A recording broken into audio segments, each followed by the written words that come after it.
கர்த்தரிடத்தில் இருந்து எனக்கு ஒத்தாசை வரும்.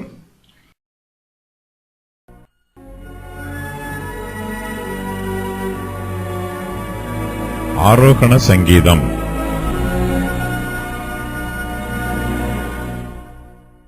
எனக்கு ஒத்தாசை வரும் பர்வதங்களுக்கு நேராக என் கண்களை ஏறெடுக்கிறேன்.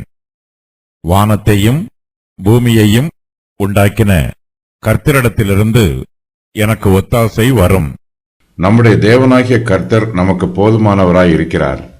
நாம் கர்த்தருக்குள் நிலைத்திருக்க வேண்டும்.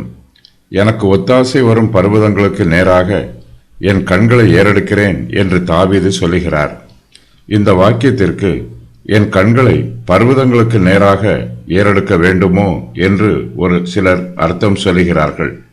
இந்த வாக்கியத்திற்கு பர்வதங்களில் இருந்து நமக்கு உதவி வராது என்றும் கர்த்தரிடமிருந்தே நமக்கு உதவி வரும் என்றும் பொருள்.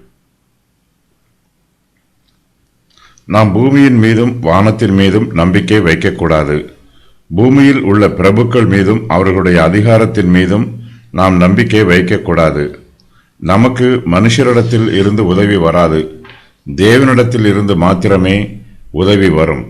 எனக்கு ஒத்தாசை வரும் பர்வதங்களுக்கு நேராக என் கண்களை ஏறெடுக்கிறேன் என்னும் வாக்கியத்திற்கு பர்வதங்களுக்கு மேலாக நம்முடைய கண்களை ஏறெடுக்க வேண்டும் என்றும் சிலர் வியாக்கியானம் சொல்லுகிறார்கள். கர்த்தரே வானத்தையும் பூமியையும் உண்டாக்கினவர். அவரே உயர்ந்த பர்வதங்களையும் உண்டாக்கினவர். இவையெல்லாம் தேவனால் சிருஷ்டிக்கப்பட்டவைகள். நமக்கு மெய்யான உதவி சிருஷ்டிகரிடமிருந்து மாத்திரமே வருகிறது. நாம் சிருஷ்டிகளிடமிருந்து உதவிகளை எதிர்பார்க்கக்கூடாது. நம்முடைய ஒத்தாசைக்காக வானத்தையும் பூமியையும் நம்பக்கூடாது. இவற்றை உண்டாக்கின கர்த்தரையே நம்ப வேண்டும். கர்த்தரிடமிருந்தே நமக்கு ஒத்தாசை வரும்.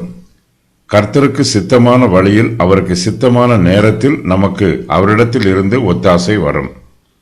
சங்கீதம் 121 கூறப்பட்டிருக்கிற தேவனிடமிருந்து வரும் உதவிகள். ஆபத்து நாளிலே ஒத்தாசை வரும்.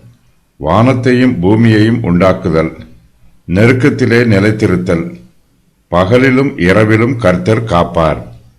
சத்துருக்களுக்கு எதிராக கர்த்தர் நம்மை காக்கிறார். பகலிலே வெயிலில் இருந்து பாதுகாப்பார். இரவில் நிலவில் இருந்து பாதுகாப்பார். எல்லா தீங்குக்கும் விலக்கி காப்பார். ஆத்துமாவை காப்பார்.